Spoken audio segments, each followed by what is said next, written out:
2019 Liverpool versus Barcelona UCL മത്സരം നടക്കുകയാണ്. പക്ഷേ ആ മത്സരത്തിൽ 3 ഗോൾ വഴങ്ങി ലിവർപൂൾ ക്യാമ്പ്-നൗവിൽ നിന്ന് തലതാഴ്ത്തി മടങ്ങുന്നു.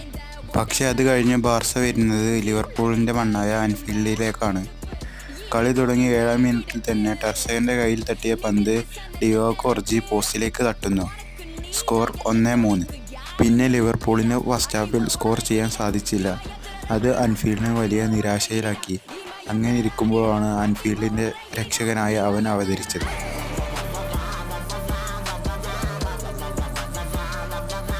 54-ാം മിനിറ്റിൽ ട്രെൻറ്റിൻ്റെ ഗ്രൗണ്ട് ക്രോസ് ബോക്സിലേക്ക് കൊടുക്കുന്നതും വൈനാൾഡും പോസ്റ്റിലേക്ക് ടാർഗറ്റ് ചെയ്യുന്നു. സ്കോർ 3-2.